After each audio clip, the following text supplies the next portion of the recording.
48-year-old Aletha Quavers, who worked as an assistant principal at Walter G. Byers School in Charlotte, North Carolina, was arrested on Thursday the 11th of April for abusing her son. Aletha was allegedly heard threatening to kill her child while on the phone with the boy's father. When the father came to pick up the child, he said she grabbed the child's neck, causing a visible red mark. A child who also had scratches on his arms said that Aletha was angry because he lost his phone at school. Jail records show that in addition to the misdemeanor child abuse charge, Aletha was charged with communicating threats. She was given a $1,500 bond and was released from jail later that night. Officials at the school said they were aware of Aletha's arrest, and as a result a shift in leadership will take place. 26-year-old Reginald Cook is behind bars after attempting to rob a convenience store with a snake. At around 2 a.m. on Monday the 15th of April, Reginald entered the Shell gas station at 3599 Elvis Presley Boulevard in Memphis, Tennessee, and implied he had a weapon but left. At around 2:30 a.m., Reginald entered the store again and demanded money from the register. The victim said that Reginald kept reaching into his clothing as if he had a gun, but left the store after the cashier refused. At around 3:05 a.m., Reginald entered the store for the third time, but with a 5-foot snake wrapped around his neck. Reginald then went up to the counter shouting, "Give me the damn money." The victim saw Reginald reach inside his backpack, implying that he was armed with a weapon. The victim then pulled out his gun in self-defense and called 911. Minutes later, police arrived and took Reginald into custody. No money was taken and no one was injured. Authorities found a railroad spike and a rock inside Reginald's backpack, and they also took possession of the snake. Reginald's charged with 2 counts of attempted aggravated robbery and is held at the Shelby County Jail on a $4,000 bond.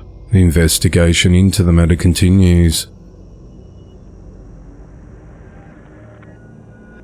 A 42-year-old man is behind bars for strangling his girlfriend after she broke up with him.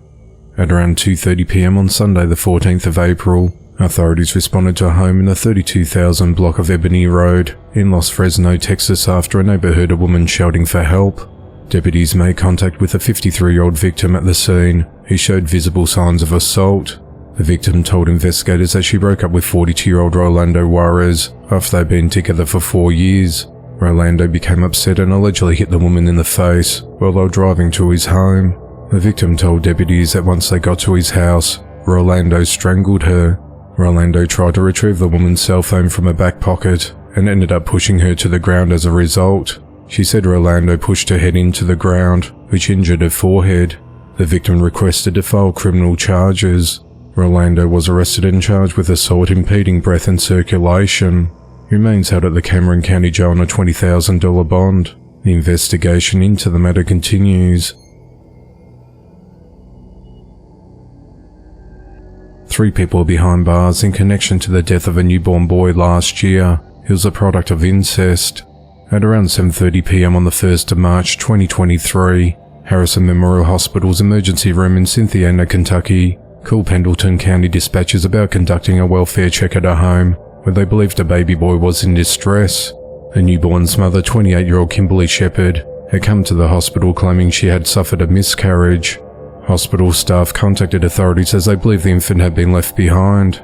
Officers responded to a vacant home at 509 Montjoy Street in Falmouth, Kentucky, and found a 6-pound baby unresponsive and not breathing with the placenta still attached, lying on a mattress and wrapped in a blanket.